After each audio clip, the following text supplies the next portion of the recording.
Welcome to Cross Border Interviews. This is the show where we dive into the insights of municipal political leaders from across Canada. Now, our mission is quite simple. It is to shine a light on the dedicated individuals who day in and day out work around the council table to shape the communities that we call home. And for this edition of Cross Border Interviews, we head to the village of Onoway to chat with newly elected Mayor Bridgitte Coninx. Onoway is a community where educational opportunities, economic prosperity, and an ethic of cooperation and community involvement are pursued within the context of economic and ecological resilience and regional self-sufficiency. Situated in Lac Ste region, at the hub of the major transportation routes, Onoway strives for balanced business development, environmentally sustainable industry, and ample recreational opportunities, while maintaining their friendly, respectful, small town atmosphere. This is Cross Border Interviews. From the smallest village to the largest city, across every region of the province, Alberta Municipalities represents the communities where over 85% of Albertans live. AB Munis provides a united voice for 265 of Alberta's 330 municipalities, including summer villages, towns, cities, and specialized municipalities. As Alberta's largest municipal group, AB Munis listens to municipal leaders and advocates for solutions to their common issues. Additionally, AB Munis supports local governments by providing services specially designed to meet their operational needs. And they bring their members together regularly so they can share ideas and information so that their communities can thrive. Check out Alberta Municipalities at abmunis.ca and follow them on LinkedIn, Facebook, Instagram, and Twitter, now called X. Mayor, thank you so much for sitting down with me and talking about yourself and talking about the beautiful community of the town of Onoway. We'll get into that joke a little bit later, as I mentioned the emphasis on town there. Bridgitte, I want to start with a very simplistic question, but it's a question I've asked every single person who's ever come on this show. Okay. Where does your sense of duty to serve your community come from, Bridgitte? I've always been really passionate about community service. I've served on, community boards regarding kids' sports, volunteer networks in schools, and so on. And my grandfather, who was the mayor of Peace River for a very long time, used to try to push me into municipal politics growing up. And I used to say, "Oh, Papa, I'll never get elected. I'm far too honest." And and he used to chuckle and say, that's a good thing." And he passed away in 2021 during COVID. And it was really hard to say goodbye through a window. And so I decided that year I was going to run in his memory, and that I was going to serve my community with the way that my grandfather thought that I might. And I won. I won by one vote, and it held up to many recounts. So it was astonishing and exciting all at the same time. And I knew that was him, sort of looking down on me and having a good chuckle about it. So I guess part of it was, because he believed in me, and then I decided to believe in myself. Now, I want to ask a very personal question just about what you just said there. Do you think your grandfather would be proud of you, the woman you've become, the mayor you've become? I think so. During this last election, when they announced the results, my husband, the first thing he said when he hugged me was, "Your papa would be so proud of you." And, I can see his smiling face, and I know he would be. I do hope that I'm the type of mayor that he thought I would be, and counselor before that. I try to follow in his footsteps. I know a lot of his stories, and I like to think I'm a lot like him. So I guess the congratulations should be in order right now, but congratulations on your re-election, but also congratulations on your appointment as mayor, because for the town of Onoway, you are appointed by council. You're not elected at large. For that process of being elected by council, what made you want to put your name forward to be mayor? Was it just following in your grandfather's footsteps, or was there something in this term that you wanted to get done? I think a little bit of both. Originally when I ran for council, I didn't think I wanted the responsibility of being mayor. And at the time, I didn't understand fully, when I first ran, fully the whole term, the whole concept of the term weak mayor system. And so once I really, delved into the MGA right before the first election that I ran for, and understanding it more and more and more, and getting into it, I realized that I would be a good spokesperson for Onoway, that I would be able to give it a good voice. So I decided that, knowing that the full decisions doesn't fall just on myself, it falls on all of us together. I felt that I would be a good team leader in that sense, and that I would make a good face for Onoway, a good voice for Onoway, and that I have the ability to build those relationships. And I was ready to take on that responsibility for my community. And it was also asked of me by many, many people. You know personally that over the last 4 years, because you were elected in 2021, reelected in 2025, we're just starting this term, but you've had to make some very tough choices around that table. And that Yes. means that sometimes, and I'm going to burst your bubble if you don't know this by now there, Mayor, but that means sometimes you're going to upset some people. Oh, 100% yes. of the people will never agree on any decision you make. You walk Right. outside right now and say the sky is beautiful. They'll say, no, it's gray, it's gloomy, blah, blah, blah, blah, blah. How do you make decisions based on that analogy? How do you ensure that you make the best decision for the town of Onoway while knowing that you're going to potentially upset some people? Well, especially over the last 4 years, learning that you can't please everyone, and understanding that, one thing that I really learned as a council member and now mayor is that you can't have friends. There's no such thing as friends. That's why Because you have then to get friends from other communities, right? yeah, Speaking to because then you, that way Mayor no, Elwood. right. When you have friends, there's an expectation of favoritism or an optic of favoritism, and so cutting that away from yourself and being objective and unbiased, it can be hard for a lot of people.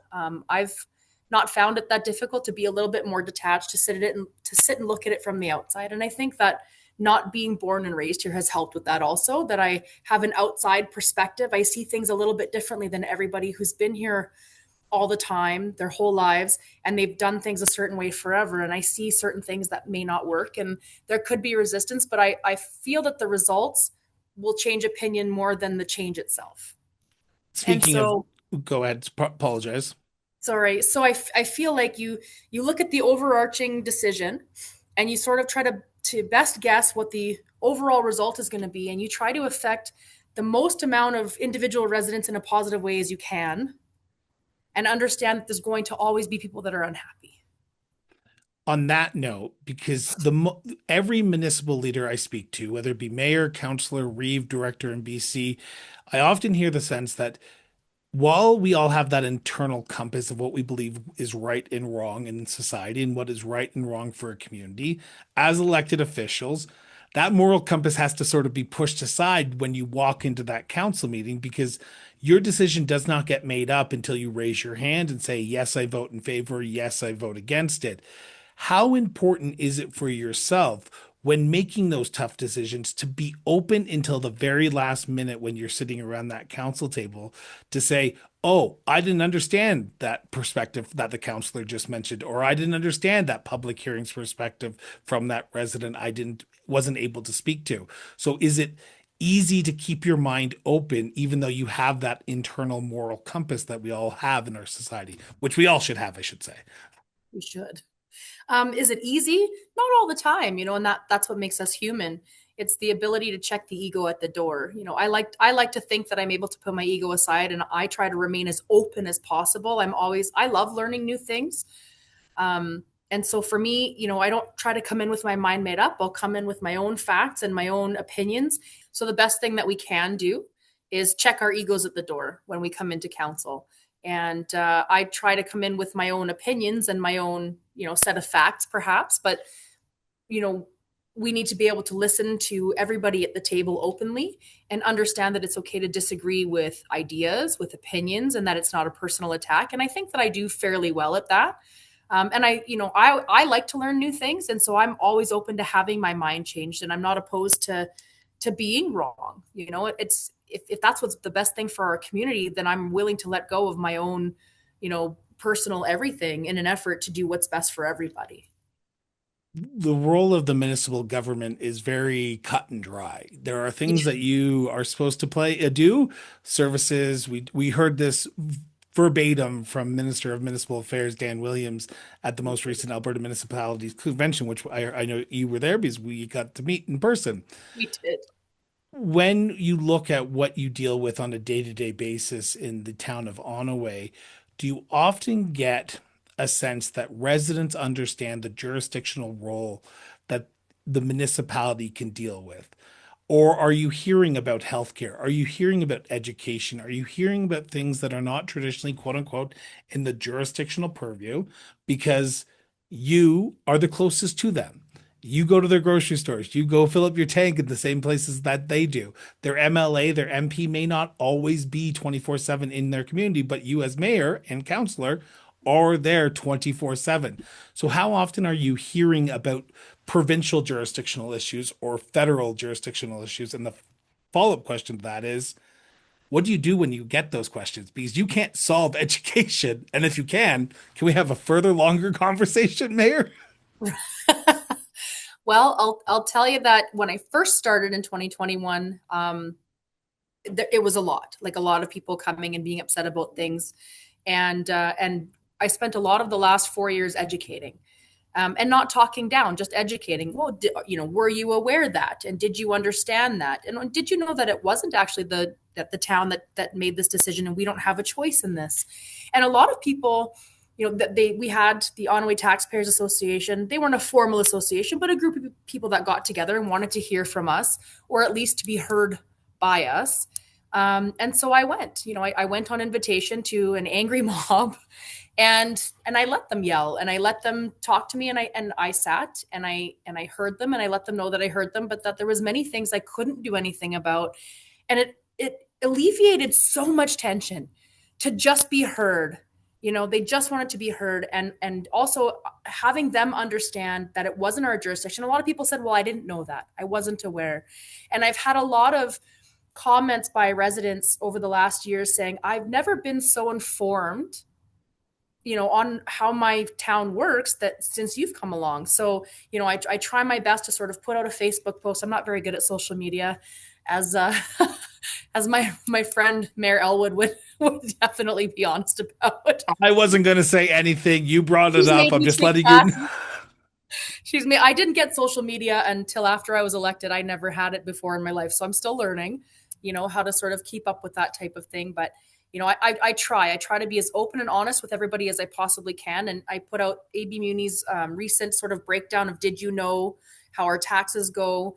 And, I think that's really helpful. The more educating and less talking down to people, or getting offended if they're angry at you for something that's not your fault. It's, they don't know, and it's not our place to be upset, and it's not our place to hammer down on them. It's, hey, let's have a conversation. And I think that that's been sort of something I do really well. Even in my other place of work, people will approach me and say, I know this isn't council, and I said, no, by all means, I have the time, let's have a conversation. And I think by being open and honest, it's alleviated a lot of tension. A lot of angry people are no longer angry. When I first started, those angry people that showed up and yelling and angry, they're not anymore. They're understanding. They ask more questions rather than make accusations. And the relationship between our residents and our town has become better. You bring up a good subject that I often talk about on this show and many other Yeah, interviews I've done is people just want to be heard some days. that's it. And the local government, municipal government, is the closest to the people. So it is often the level of government that people expect the most people to listen to because you are the closest to them. Yeah, we're the How most often do you, accessible. the old adage is I have two eyes, two ears, and one mouth, so I should listen twice as much as I speak. How often do you use that in your day-to-day world in role as mayor now and councillor in the last term? Because I can imagine you seem like a personal person. You seem like someone who likes to chat with people and talk to people, but as a mayor, you have to be kind of introverted a little bit to say, okay, don't say anything and just let them say because I'm here to represent them. I think that I have to do that almost on a daily basis. Everything that I say is scrutinized. So it's, as a counselor, being in this position versus other things that I've done for work, working at the high school with children, you say a lot more. Now I need to listen a lot more. So I've learned a lot for myself. And I've been able to sort of mentor other people on the same, we'll call it political correctness in a sense, but it's helped me grow as a person, and I think it's helped others grow in the same, to be able to listen more and understand that people just need something to air their grievances to, someone to hear them. And we are the most accessible. And some people understand that we're not provincial or federal, but they just need somebody to hear them because nobody else will. And I'm okay with that, which is why I'm okay with taking up this mantle. Well, I want to turn to the town of Onoway as a whole now. And I want to just preface this line of questions with the following. So bear with me because I've said this Okay. about 884 times as of recording this. This is a conversation between the mayor and myself. This is not a motion of council, not a direction of council, not even a Right. policy of council. This is the mayor's opinion and her opinion alone. Now, it may line up with what's being talked about at council, but remember what the mayor said at the beginning of the interview. We have a weak mayoral system here in the province of Alberta. So that means that she has one vote, just like every other council, and you need a majority of votes to either pass or reject any policy, direction, or bylaw that the town is voting on. So, with that being said, please, if you're about to send me emails, please don't. Reach out to me directly and I'll explain that a little bit better if I did not do it Mhm. the best I could there. So, with that being said, Mayor, in your opinion, as of recording this in the middle of November 2025, what do you see as the biggest challenge or challenges facing the town of Onoway today? Well, this is sort of like a multi-layer. Similar to a lot of communities across all of Canada, our aging infrastructure and cost to replace is astronomical at this point. Something 50 years ago to now, oh, it's apples to oranges. And we only have one taxpayer. And when you're looking at where we're paying our bulk of taxes to federal and provincial, and then we look at, for instance, there's $100 billion worth of infrastructure systems that are managed by local governments in the province of Alberta. So all these municipalities are taking care of $100 billion worth of infrastructure. And then there's only $1 billion per year in additional provincial. Well, we need an additional $1 billion a year to meet the current and future community infrastructure needs. With that being said, we've seen quite a drastic reduction in funding from the province with a huge uptick in taxation. So we're looking at the local government fiscal framework. That pot is just too small. We went from about $420 per Albertan in funding in 2011 to 2023. We're sitting at $270 per Albertan, and the cost of inflation, to drop by half, but the rising costs, and the province owns all of our roads, yet we have to pay to take care of them.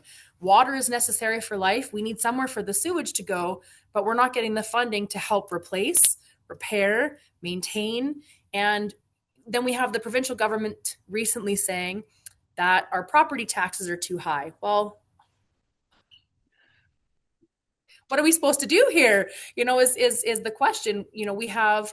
We have like large tax-free footprints like school systems where we used to sort of get funding in lieu. That's not happening the way that it used to. For that, we still have to provide the same services.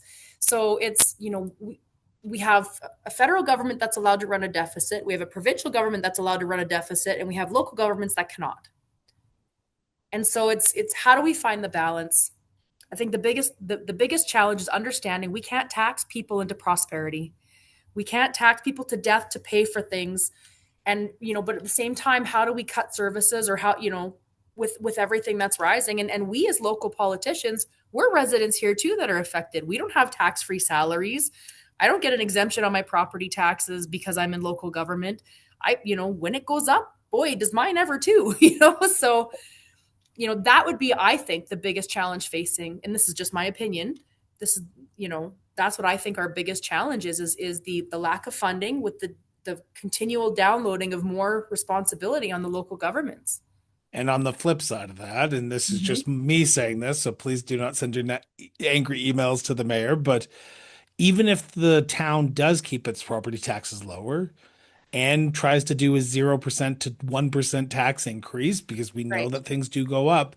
Yep. There's two other portions of the property tax that There we it is. often we forget, and as municipal residents, we go, "Oh, the mayor promised me a 1%, and I'm seeing my taxes go up 13%."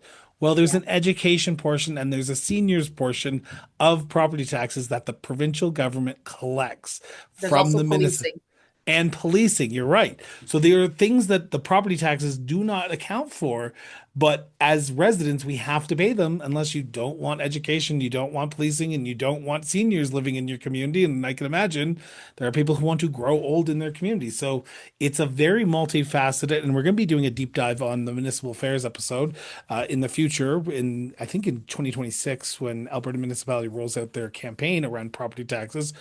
But I wanted to ask about that because Yep. we are now in November, which is traditionally the start of quote unquote budget season. I'm Oh, not sure my if you've favorite already, time. so by the sounds of it, you've already started this year's budget. Is it hard this year knowing the fact that inflation is up, property taxes are a little bit higher than they could be, but services are being demanded of the municipality from residents? And where do you cut? You can't cut the bones because if you cut the bones, people are going to be upset that you've cut the bones. Right. Yeah, and I want to touch on where you're calling it the provincial education tax, and I just want to sort of make a correction. It's not only 40% of that educational tax actually goes to anything education. 60% goes in the general coffers. I just want people to know that. Um, and we had two massive hikes on that portion of our property tax in the last couple of years. It was 11% for 2024 and 15%, I believe, for 2025. And I think we're looking at least another 10% increase on that same tax. And we're looking at, we thought we were going to get an increase in per student funding, but it turns out it's brick and mortar schools. And then they've also pledged to build two private schools with that. So you're looking as a taxpayer going, okay, what the heck, man? We're not getting more funding for our students in our schools, and you're calling this the education portion of our taxes, and it's a huge portion of our actual property tax bill. And same with the policing. We have to pay for the RCMP, like the policing portion of our bill out here. It's quite substantial. But then we don't see them right out here. We pay for a secondary policing here in Onoway. We pay for the peace officers to do our bylaw, to do, sort of patrols and just do like community policing. And that's an additional cost on top of the policing we already pay because we're not going to see the RCMP unless we call them. They're not out here making regular patrols and that type of thing. It's not that we don't have a good relationship with them because we do, but it's not their call how they police our communities. So Because that makes for those who might not understand that, I just want to clarify. I yeah, love how this is the education episode right now, because the federal government mandates that the municipality who has RCMP in their community pays a certain right. portion of it. If Mm-hmm. you're above 5,000, I think it's like 80% of the cost have to be paid, or 90% of the cost have to be paid by the municipality. If it's under Right. 5,000, that means it's only a smaller portion. I don't know the exact numbers. You're probably going to be able to tell me right now, but I think it's I don't the actually have that in front of me, so I can't tell you that no, right now. nowhere. Okay, but it is a smaller portion than if you were over It is. 5,000. Yeah. So because the town of Onaway is under 5,000, you don't pay the full amount, but you do Right. pay a portion of it to have officers in your community. But that doesn't mean that the officer is always going to be in your community because Right. your RCMP detachment is in where again? Uh, Parkland, so Spruce Grove. Spruce Grove. So Yeah. Spruce Grove to Onaway is what, 25 to 30? 25. Yeah, 25 minutes, So give or there take. is a bit of a travel distance. So if you're wondering, if you want full-time police officers, just be expected to pay a little bit more when it comes to property Right. taxes. So that's my only little caveat there. But I want to talk about continuing on the infrastructure deficit. You said that the money that we're getting is not enough. Okay, understandable. What's the magic number then? What is the magic number if Danielle Smith woke up tomorrow morning and said, you know what? I love that new mayor of the town of Onaway. I'm going to give her a call. We're going to write her a big giant check. Is there a number that would benefit the town of Onaway? Do you know it offhand? Uh, I know how much it would cost for a lift station we need. So what is that? What is the number that would help you deal with a lift station? Because for those who don't know what a lift station is, if you flush your toilet, you certainly require one. Yeah, well, because we're looking at trying to expand Onoway, right? We have Yeah. we're looking at some sort of residential expansions, but to do that, to expand, we need a new lift station, and that is a $2.2 million cost, which is big for the town of Onoway. And that's so not only that, our current residents can't absorb that cost because a 1% tax increase for my community is $17,000, and that doesn't go very far. So and not only that, we can't ask a developer to develop our sewer. We can't ask that of them. So we're stuck. We're at a stalemate where we don't have the funds to expand. We don't have the funds to, we're looking at sort of fixing our current infrastructure. And I know that we need $1 billion per year for the province. So what does that mean for Onaway? I don't know. I didn't do the math. Well, $2 million would be a good start, though. It would be a great start. I mean, my CAO always says if we could win $50 million in the lottery, she'd have everything done, fixed, and the town would be perfect. So there you go. Maybe we should, every municipality should just start playing Lotto 649. I'm joking. Please do not send your emails about that statement. I was joking about that. Okay. So I want to flip the original question because I'm cautious of time and I want to make sure I get this in because we often only talk about the negative things because Right. those are the things that sell the newspapers, that sell the clips on social media. But there's things that we need to be proud of when it comes to our communities. As the now mayor, what is the Yes. thing you wake up and you say, you know what? We have our challenges, but we have this going for us. What is that X factor that makes Onaway great? We have such a great community. We're such a vibrant small town. We have so many lively community groups that all help each other out. We've got our community hall, we've got our Heritage Guild, we've got the Heritage Days society that puts on our festival every summer. We have so many community groups, the arena, like you name it, we've got it. Food pantries, church groups, seniors groups, like Can is kind of a regional group, but they adopt the seniors at Christmas and that type of thing. So we do have a lot of really, really good community minded people here. We have that sort of the urban convenience of things with the country living charm. Like we're very rural. We've got moose that walk down our main street and a fox that drives my dogs crazy outside the fence kind of thing, right? But so it's charming and it's beautiful and things that we have to be proud of now as a small town is I have this very driven and illustrious CAO that was given the task. We need better internet, and boy did she ever deliver. So we now have through Canadian fiber optic, we have fiber optics in our whole town. And so we now have unlimited broadband, which is a huge deal, really. I know. Congratulations. That is a Thank you. massive win because any business that is looking to set up shop right now is looking, do I have fiber? Do I have good, safe internet that I Yeah. can do my home-based business or any business not in downtown Edmonton? Let's do it in Yeah. Onaway. And because of our position between the two hubs of Edmonton and Grand Prairie, where their main hubs are, we have unlimited broadband. So, and they installed it in our town, and then we installed it in our industrial sector. And because of that, and also with that, we also have a non-residential development incentive. Which I don't want to go through all the specifics because there's a lot, but it can be found on our website under development and then non-residential development, I think incentive it says, but it's all there on our website to read through. So, because of our broadband and our incentive, we now have, light service industry coming to Onaway. We have a production brewery coming. We have I know, very exciting. This is And huge. this is huge for Onaway. We have so much to be proud of. And, we have a fantastic industrial park, and to see, it was once vibrant. And then with the incoming of the internet and our lack of broadband, we lost a lot because that was one of the inhibiting things that, especially with everything being so digital.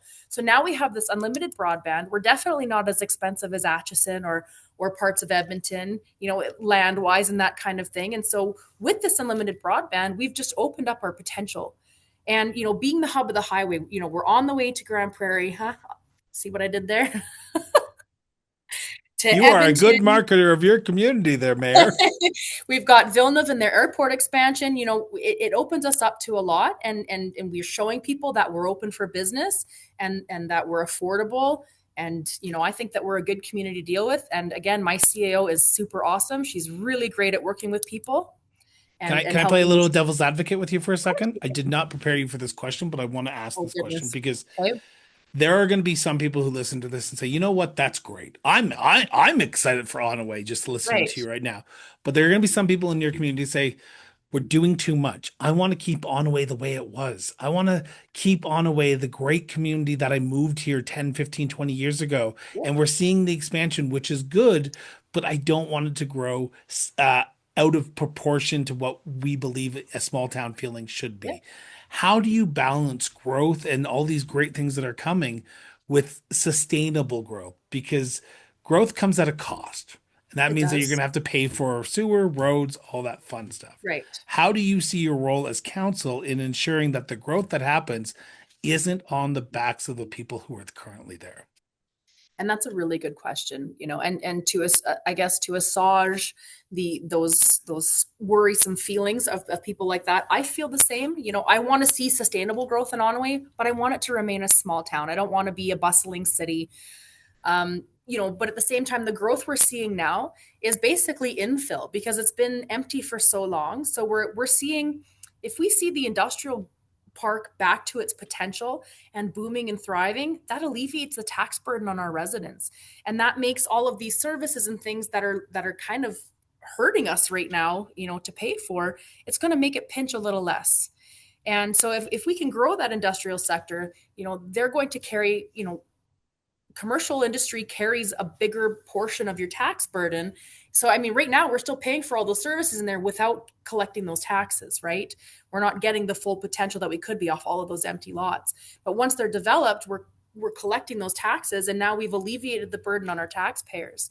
So that kind of growth, the industrial growth in the park that's already there, and getting that back up to its potential.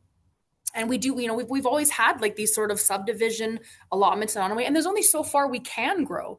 So again, that helps us keep to our small footprint while having sustainable growth, alleviating our tax burden, and continuing our thriving and bustling community, because we've had so many, we do have an aging demographic in Onaway, and we want to see more. And we have seen a lot of young families come over the last few years, and we would like to see more. I mean, we have two brand new, beautiful schools. We have, a beautiful small town that we're trying to do some parks development and things like that for our youth, and looking at, seniors programming and that type of thing, so that we can stay and age in our community for as long as possible while bringing in the young people and just having like a whole family again. Bring Onaway back to the potential it had, what it was 50, 30, 40 years ago, and be back to that, as opposed to no growth at all. Now, I want to wrap up this line of questions with the Of course. following statement, a question that I'm going to move off to my last segment. In 4 years' time, I'm going to come knock on your door and ask you for an interview. And Okay. I'm going to ask you this question now, and I'm going to follow it up with a second question in 4 years' time. This is not a Okay. question I prepared you for, so you cannot look at your Oh, notes here. okay. What does the town of Onaway look like in 2029? I think it looks vibrant and beautiful. I think we're going to see, we've had a lot of growing support with our big, we sort of had like a decline in the attendance of some of our big community events, but in the last couple of years, we've seen a lot more people come out for them. And I think we're going to continue to see that. I think we're going to see more support for these groups. And I think we're going to see a lot more people coming together. Well, let's see in 4 years' time if that holds true. And I'm holding you Hope to it so. that in four Okay. years' time that you and I can sit down and finish this conversation. It's going to be a But I beautiful Onaway. There you go. I want now turn to my last segment. And it's a segment that I love because I Mhm. think that every municipality across Canada has a story to tell. We don't Okay. often tell the small town stories because it's usually the big things, Drumheller, Banff, Jasper, Edmonton, Grand Prairie. Right. But I'm assuming there's things that we can do in Onaway that you are so happy to do on a regular basis. What are some of the tourist destinations? What are some of the tourist draws? What are some of the festivals that make Onaway the great community that you talked about in the last segment? Well, we do have an awesome farmers market that goes from May, and I think it ends sort of in after the Christmas season here. We had our first Christmas market this past Saturday, and we have another one coming up. So the farmers market is fantastic. We have an amazing heritage center. So it's the old school, like the really old school, and then another school sort of built onto it. But it's a museum plus heritage center. So our library is in there. And our public library is bustling. Our librarian, Kelly Huxley, is quite amazing. The programming she puts on, and during COVID as well, she kept people sane in the fact she made like takeaway kits that she actually has continued to this day that are a huge success, and for youth as well as adults. We have a lot of like toys and tots programming. We have story time. She brings in, they had like the birds of prey that come in. So, we have a bustling library and programming. Um, all in our heritage center, so you can rent the gym for events. We've had all kinds of events happen in the gym there. We have the museum that's there that has like the history of Onoway plus traveling exhibits. It's really quite a lovely museum, and it's in the beautiful original schoolhouse. And they celebrated, I believe it was their centennial. Is it after ours? They recently celebrated their centennial as well, because we celebrated ours 2 years ago, I want to say. Sometimes the years blend together. Um, so we have that. We have our community hall that was built as I think it was a bicentennial by I think it was the Royal Purple and the Lion. So we have our community hall. So that's like another heritage building in our community, where you can host a lot of events. I myself have hosted events there. I did a Strong Women Building Strong Communities breakfast there and brought people from all over the county, women from all over the county who do wonderful things in our area. We're at the heart of the Lake District. We have Lac Ste, we've got Lake Isle, there's Lessard, like there's so many lakes around us, and we're just kind of, we've got our grocery store and all the convenient amenities that are here. We've got a lot of really unique independent businesses. We've got a bookstore. We've got the Onoway Handmade Market, where people can market their homemade wares and that type of. It's really quite a lovely, vibrant community with really unique business opportunities. We've got My Place of Beauty. We've got our own registry here, so there's a lot in our little tiny town. Oh, and the This might table. this We've got might a really be beautiful cafe. this might be the most stupidest thing I've ever said on this show, but it might make you and I best friends if you understand this Okay. this reference. I'm getting the sense you are the true Stars Hollow of Canadian pop culture, small town feeling. For those who don't know, do you know Stars Hollow? Can I ask? Is that not a Hallmark movie? That is not a Hallmark movie. Okay. That is Gilmore Girls. Oh, Gilmore Girls. WB. Yes. Right. Like that's You know what what? type of community it sounds like you're describing here. Like where everyone knows everyone and everyone pitches in at the very last minute, and there's always and that means you're the great mayor of Stars Hollow, but Onaway. But I'm just gonna leave that there. And But Lorelai would love our cafe. but I can imagine that's the type of feeling that you get when you live there. Is everyone is there, and there's a pride to being in Onaway.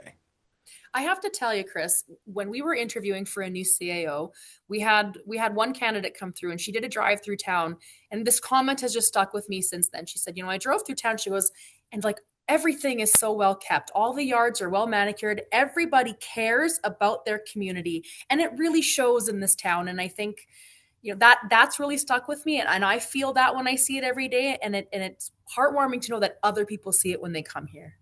Well, I'm looking forward to getting up and seeing it in person again for myself. But I have one final question for you. Okay. And it's probably the biggest question, but I think every mayor, councilor knows how to answer it if they're elected. Okay. What makes, for yourself, the town of Onaway such a great place to live, to work, and to raise a family? I think it's knowing that someone's there when you're not. You know, it's having the that feeling of safety, that feeling of community. So, when my children were younger, they're grown now. I have one still in high school, but the other one's now moved out. But it's knowing that my kids are safe when I'm not watching. And understanding that somebody's always got our back. We might not be home, but somebody's keeping an eye on the house, giving us a call. Hey, did you know that this happened? And just when everybody and you can wave at somebody or have a chat in the grocery store. I think just having that sense of, they say it takes a village, right? And I think that Onaway has that feeling, where in a lot of places that's been lost, and we still have that village where everybody comes together, everybody cares about each other, and we're all watching each other's back, and we're there for each other. That's what makes this place a great place to grow, to work, to live, and to have a family. And at the beginning of the interview, I said I was going to explain why I had an Okay. issue when I had to emphasize the town, because I Right. feel like the town of Onoway is truly, and I know it is a town, and you want to stay a town because the federal and provincial government will give you money based on the fact that you are a town, but you Right. are a true village. You are. It takes a village to raise a community, and it seems like the town of Onoway is that village that has built a community around an idea of togetherness. So I think so. that is I'm why glad you see that. I'm glad you see that because I see it. well, Mayor, I want to thank you so much. Bridgitte, I think I can call you that now, but Bridgitte, I want to I thank you think so. so much for sitting down with me and talking. I'm looking forward to our numerous conversations over the next 4 years and looking forward to getting up to Yes, Onaway and sitting down with you in person, maybe at the absolutely. cafe, at the table, as you called it. At the table. Yeah. I'm not sure if that's the It actual is name, so I don't it's the know why I name. did the air quotes. It is the name of the cafe. It is called The Table, and it is fabulous. Well, let's grab a coffee at the table and let's continue this conversation in person. Bridgitte, from the bottom of my heart, thank you so much and good luck in the next 4 years. I look forward to our continued conversations about what's going on in municipal politics in the province of Alberta, but also municipal politics in the town of Onaway. Thank you so much. Thank you so much for having me, Chris. Thank you so much for tuning in for another episode of Cross Border Interviews. Now, we hope you've enjoyed today's conversation and gained some valuable insights. Now, if you've enjoyed it so much, please do us a favor and hit that subscribe button on your favorite podcast platform, or if you're watching this on YouTube, hit the subscribe button there now. Now, your support means the world to us, so share this episode with your friends, your family, and yes, even your community, and help keep the conversation going. Until next time, stay informed, stay engaged, and we will be back with a brand new episode of Cross Border Interviews shortly. Till then, everyone.